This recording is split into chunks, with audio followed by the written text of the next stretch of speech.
The story begins inside a secured money vault, where a group of professional robbers is led by a man named Parker. Parker is known as a legend, a genius, a professional thief, a robber, a criminal, or whatever name people want to give him. The point is, Parker is extremely experienced in this line of work. Even a junior member of the crew immediately freezes when he realizes who is standing in front of him. My real name is Parker. Well, listen, man, I'm not trying to make trouble. I'm just doing my part. After warning the junior to cut the crap and stop messing around, Parker and his crew cracked open the safe right away using the password the manager had given them. At the exact same moment, outside, a security guard who worked there, but was off duty that day, showed up with his family. He spotted a bunch of cars parked out front at his workplace and immediately realized a robbery was going down. Instead of calling the cops, though, the guard decided to seize the opportunity. He planned to rob the robbers themselves, right as they were about to make their getaway. I never even had to pull my gun.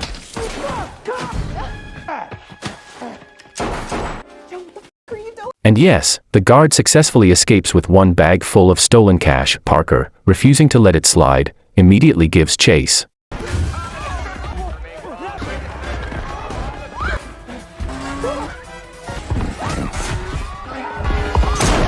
The pursuit leads them to a horse racing track. There, Parker shoots the guard dead and retrieves his stolen money. Seeing the guard's wife and child afterward, Parker's conscience kicks in. He gives them a thick bundle of cash as compensation for the man's death. How bad is it, Billy?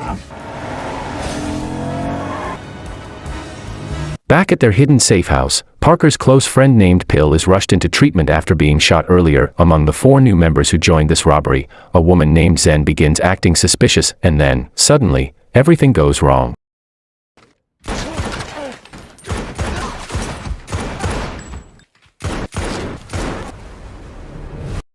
Hours later, Parker is thrown into a river. His crew members, including Pill, are brutally killed by Zen, the traitor. Parker later wakes up in his favorite hotel. He retrieves his personal belongings hidden behind the wall of one of the rooms. Parker pays for the damages without hesitation and leaves immediately. His next stop is Pill's wife. Parker comes to deliver the devastating news of Pill's death, but he also has another reason for being there. Parker wants information about Zen, the traitor who killed his best friend. It turns out Zen was a new recruit brought in by Pill himself. Parker wants to know where Pill found her, and more importantly, Parker wants revenge. Her name was Zen. She crossed disgrace. She shot Phil. At first, Pill's wife is not cooperative at all, but eventually, she gives Parker a name. The name belongs to a businessman who can lead Parker to Zen. Before Parker leaves, Pill's wife makes one thing very clear. She wants the person who killed her husband dead. Kill her for me.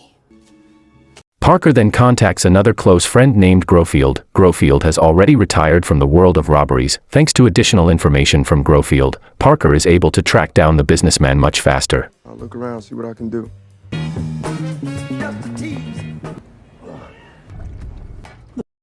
Disguised as a personal driver, Parker successfully infiltrates the businessman's circle. After applying a bit of intimidation, the businessman finally talks. He reveals that Zen is actually a member of an elite force. She works for a ruthless dictator from South America. Just as the businessman is about to reveal Zen's location, elite assassins suddenly appear.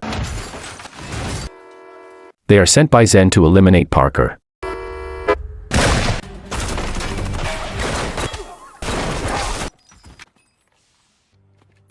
In less than a minute, Parker wipes them out. He leaves one assassin alive. That man is forced to guide Parker to Zen's current location. The one under construction.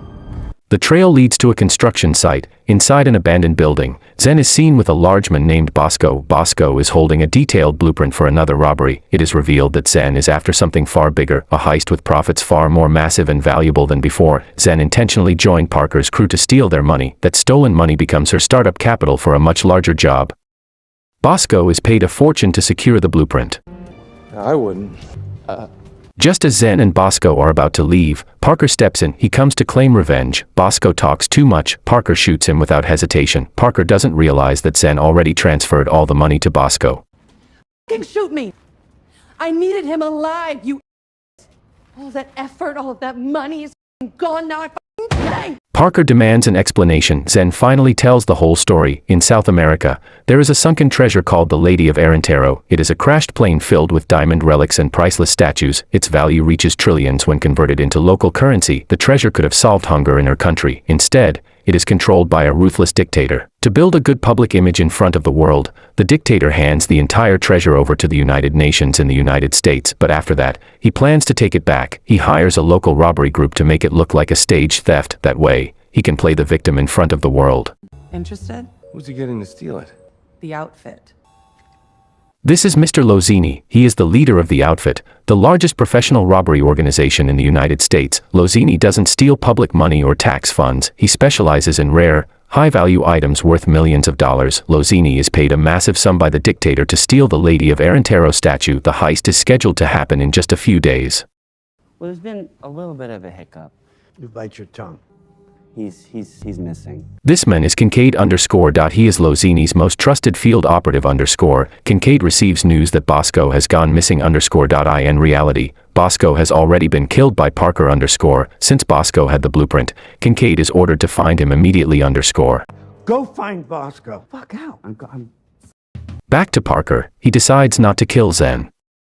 Instead, he chooses to work with her. Together, they plan to steal the Lady of Arentero treasure. Zen introduces Parker to her superior. He is a colonel who leads an elite South American force. The colonel wants to overthrow the dictator. No story, just tell him about the plan. He needs to understand the importance No, of this he business. does. There's treasure. It'll be in New York tomorrow. That's plenty. To prove the plan is real, the colonel shows a fake lady statue. This fake statue will be used to fool the outfit. The real plan is not to steal the statue directly. The plan is to rob the robbers. Parker and Zen will steal the statue from the outfit. We'll rob the robbers. As Parker is about to leave, a man approaches him. Let's call him Samsel. Samsel claims to be Zen's boyfriend. Knowing Parker and Zen will be working closely together, Samsel warns him. He tells Parker never to try anything with his girlfriend. Later, Parker and Zen head to an entertainment venue. They plan to meet Bosco's older brother. They hope he can give them clues about the blueprint. Before entering, Zen warns Parker Bosco's brother has a heart condition and panics easily. Zen tells Parker to be gentle with him. Am I supposed to know you? Hey, Bosco. Unfortunately, Parker is not a gentleman. After being pressured non-stop, the brother finally gives up. He reveals Bosco's bedroom and his favorite elephant doll. Just as Parker is about to leave to retrieve it, Kincaid and his men suddenly arrive at the same place. They come with the exact same goal. As a result, Bosco's brother suffers a heart attack. One of Kincaid's men keeps hitting him mercilessly. Zen pretends to be a doctor. This allows her to grab a pistol hidden under the table, and this is where everything explodes into chaos. I can help. After taking down Kincaid's men, Parker rushes upstairs. He searches for the blueprint. Not long after Parker finds it, Kincaid appears. Kincaid tries to take the blueprint by force. A brutal fight breaks out between Parker and Kincaid. Just as the police arrive at the scene, Kincaid is defeated. He nearly falls to his death. Parker saves him at the last second, but once the police storm inside, Parker lets go. Kincaid falls, but survives. When Lozini hears that Kincaid failed to get the blueprint, he is furious. Lozini personally visits Kincaid at the hospital. He is shocked when he hears Parker's name. Years ago, Parker and Lozini made a deal. They agreed never to interfere with each other's business. That deal is now broken, and that means war. We get hit.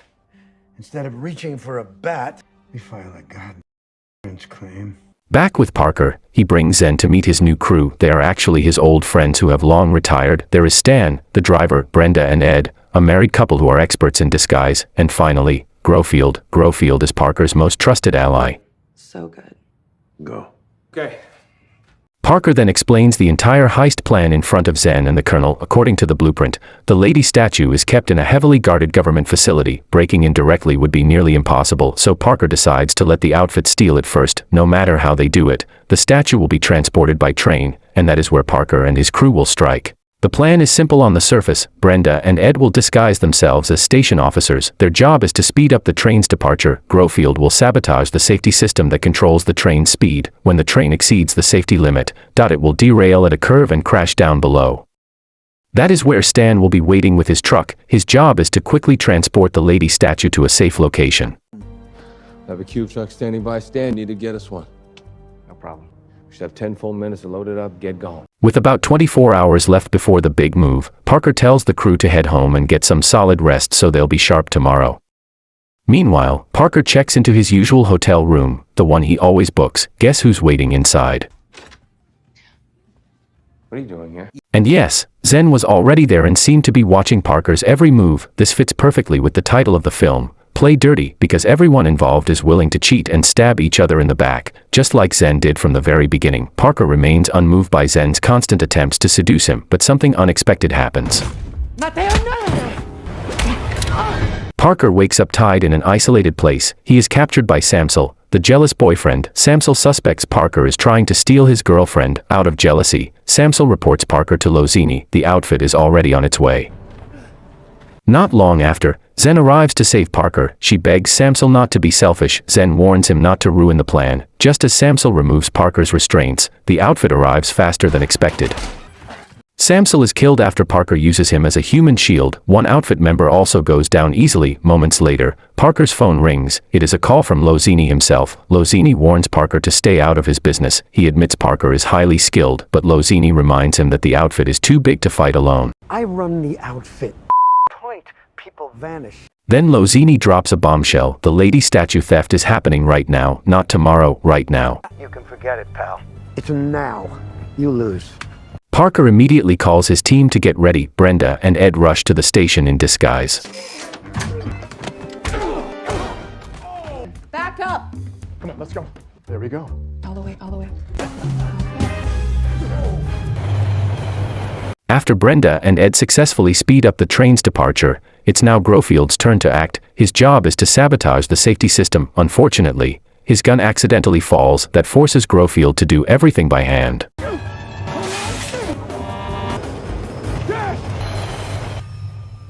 Unexpectedly, the train does not derail. The speed is still not high enough. Grofield quickly moves to the next curve. From a distance, he shoots the safety mechanism.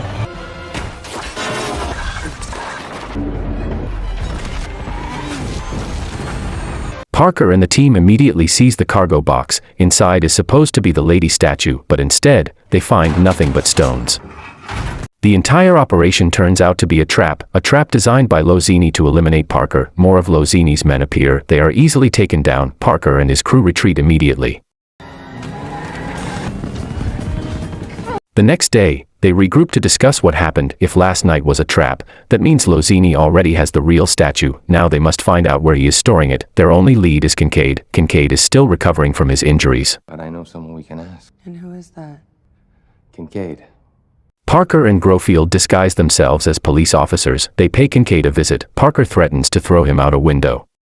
Just like last time, under pressure, Kincaid finally talks. He claims he doesn't know where the lady statue is stored, but he does know who the buyer is, a billionaire with immense wealth. You could copyright a fucking... How was the steak?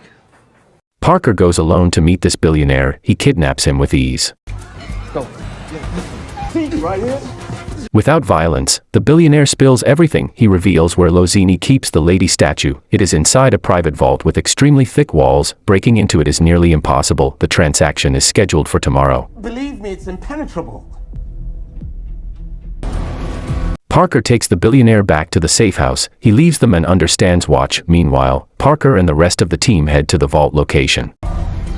Upon arriving at the location, Parker and his friends immediately took action with Zen disguised as a pedestrian who had been hit by a car, so that when the security guard wanted to help, Zen immediately hit him from behind. We'll help.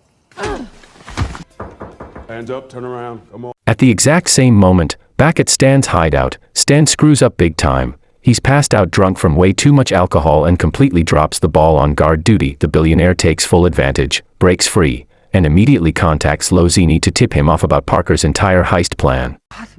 Just get back to your house. I'll send you some of my people. Yeah. Lozini immediately mobilizes the outfit. They race toward the vault to stop Parker, but they are already too late. Parker and Grofield are already inside the vault. They prepare to blow open the reinforced door with dynamite. Impenetrable cage, my man. When Lozini arrives, the vault is already breached. Enraged, Lozini orders his men to give chase.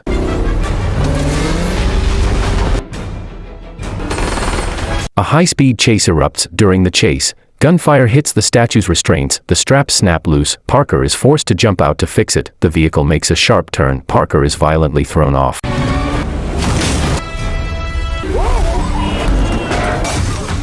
Grofield, acting as the driver, struggles to keep control. Lozini's men open fire from behind. Grofield loses the lady statue. There she goes. There she Lozini regains possession of the statue. He immediately contacts the billionaire. Lozini demands the transaction be completed tonight. Like a drug deal, Lozini's men arrive at the billionaire's house with the statue. Because it's late and the amount is enormous, the payment is delayed until tomorrow. After Lozini's men leave, the billionaire admires the statue. But then he realizes something is wrong.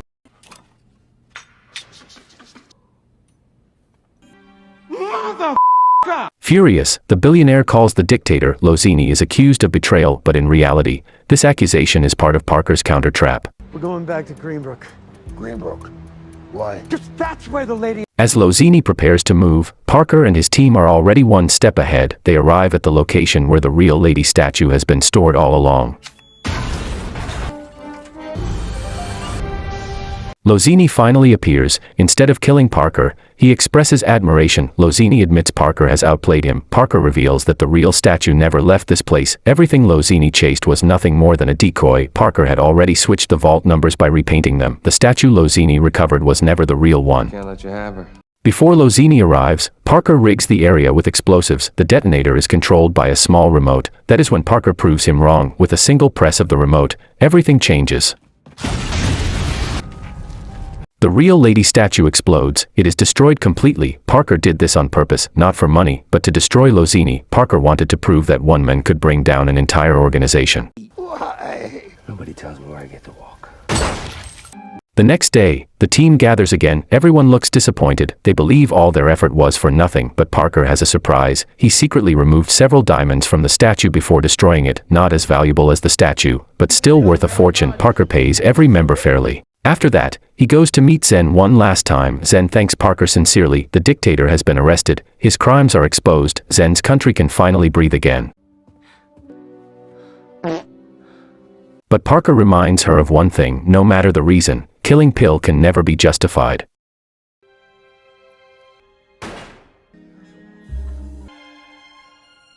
You better not let her down. Parker fulfills the promise he made to Pill's wife. He gives her diamonds to secure her future. With the mission complete, Parker confides in Grofield. He is tired. Years of crime have hollowed him out. He wants redemption. He wants to return to God. Parker recalls a sentence that changed him. God loves a sinner who repents more than a worshiper who feels no guilt. After all the shit we've been through? Something wrong with you, man.